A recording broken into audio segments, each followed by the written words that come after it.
తెలంగాణ జాగృతిలో రాకముందు నేను కారు ఉండే నాకు. హ్మ్. తెలంగాణ జాగృతికి రాకముందు నేను కొన్ని వేల అంటే నేను చిన్న జీవితం ఐసిఐసిఐ బ్యాంకులో యాజ్ ఏ ఎగ్జిక్యూటివ్‌గా పనిచేసి, టీమ్ లీడర్‌గా పనిచేసి, సేల్స్ మేనేజర్‌గా పనిచేసినటువంటి పరిస్థితి. ఇదే బేగంపేటలో ఐసిఐసిఐ బ్యాంక్ ఫస్ట్ స్టార్ట్ అయింది 2002లో. ఓకే. 2001లో నేను 2001లో ఐసిఐసిఐ బ్యాంక్ నా డిగ్రీ కంప్లీట్ అయింది. 2001లో కంప్లీట్ అయింది. వెంబడే నెక్స్ట్ డేనే నేను బ్యాంక్‌లో జాయిన్ అయ్యాను. నేను ఉద్యమం వరకు నా కష్టార్జితమే నేనున్నా.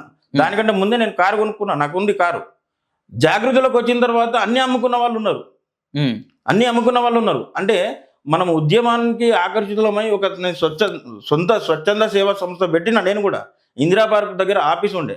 ఆ రోజు మిలియన్ మార్చ్ రోజు ఫస్ట్ ఎక్కినటువంటి ట్యాంక్ బండి ఆ దిగ్బంధం మధ్యలో ఫస్ట్ ఎక్కినటువంటి వ్యక్తి మా ఆర్గనైజేషన్ నుంచే మేమే. ఓకే. అంటే మేము అంత స్ట్రాటజికల్‌గా మేము పోయి పని చేసినాం.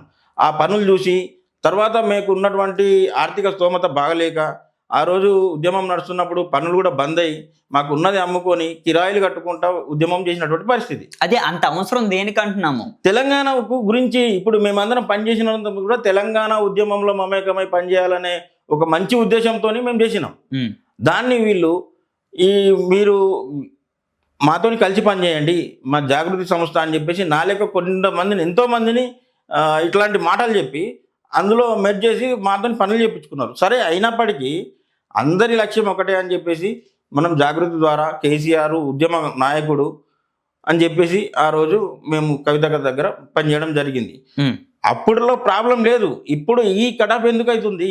ఇప్పుడు పదవి ఉన్నంత కాలమే మీరు అది చేసి హ్మ్. పదవి ఉండంగా కూడా మమ్మల్ని అది చేయకుండా పదవి పోయిన తర్వాత వేరే వాళ్ళని పిలిచి మళ్ళీ మీరు వేరే కంపెనీ పెట్టి మళ్ళీ ఆఫీస్ పెట్టి అవసరం ఉన్నప్పుడు తెలంగాణ జాగృతి అని మళ్ళీ దాన్ని భారత రాష్ట్ర సమితి అయితే మీరు భారత జాగృతి అని మళ్ళీ తర్వాత మొన్న సింగరేణి టీబీజీ కేసు ఉంది. తెలంగాణ బొగ్గు గని కార్మిక సంఘం ఉంది.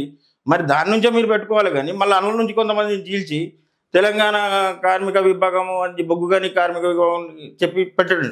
అంటే మీరు ఇవన్నీ ఏమి అంటే మీరు ఎట్లా మారుస్తుంటే కింది స్థాయి నాయకులు అట్లా తిరుగుతూ ఉండాలన్నా మీరు కలర్లు మార్చిన కొద్ది కింది నాయకుడు కూడా మార్చాలనా అని చెప్పి నేను అంటున్నా. ఎందుకంటే వాళ్ళు తానే అంటే మనం తందానా అనాలి తప్ప మనం ఏం చేయాల్సిన అవసరం లేదు అక్కడ.